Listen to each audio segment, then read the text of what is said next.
Ok, faut que je réfléchisse à la réponse avant quand même.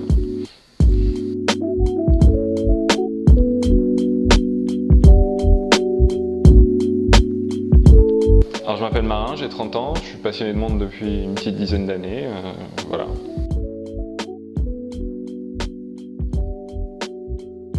Pourquoi Yema?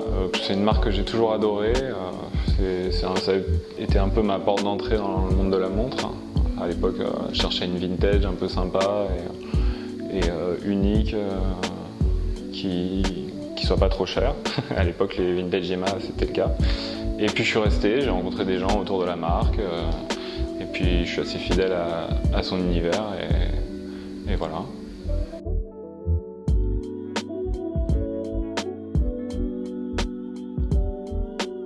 Alors je voyais qu'il y avait pas mal d'opportunités autour de Yema, qu'il y avait beaucoup d'itérations autour de nouveaux modèles, autour d'anciens modèles qui étaient réédités. Autant sur les rééditions, je trouvais ça vraiment super, ce qui était le travail qui était fait, et je trouvais qu'il y avait une porte d'amélioration, on va dire, sur le néo-vintage, donc des modèles qui s'inspirent des codes classiques de la marque, qui récupèrent vraiment l'ADN ancien de la marque et qui le modernise.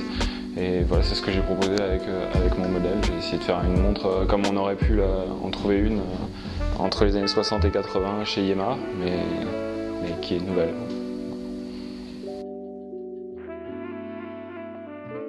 Du coup, le modèle il s'appelle la Pearl Diver. C'est une montre avec une forte symétrie verticale, donc il n'y a pas de date. Il n'y a pas d'index gradué sur la lunette. Normalement, la face de gauche est exactement pareille que celle de droite. C'était un truc important pour moi. Je trouve ça beaucoup plus. Je trouve qu'à l'œil, ça ressort vachement plus quand tu as une montre complètement symétrique. J'aime pas du tout non plus les chiffres, et je voulais une montre sans chiffres, et chez Yema il n'y en a pas eu beaucoup, il y en a eu, mais il n'y en a pas eu énormément, et je trouvais ça très important, donc il n'y a aucun chiffre, donc tout est avec des index et des symboles, normalement il n'y a rien de chiffré sur la montre.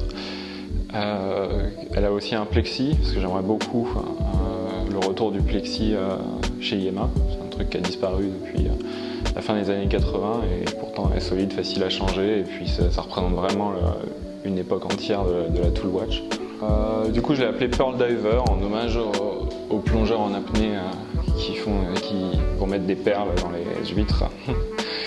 Elle est beaucoup inspirée de la Navigraph 2, qui est un modèle que je trouve très sous-estimé, qui est vraiment un super modèle des années 80, avec un boîtier malheureusement qui est vraiment aujourd'hui difficile à porter. Du coup, j'ai refait entièrement le boîtier pour faire un boîtier plus moderne et plus sympa.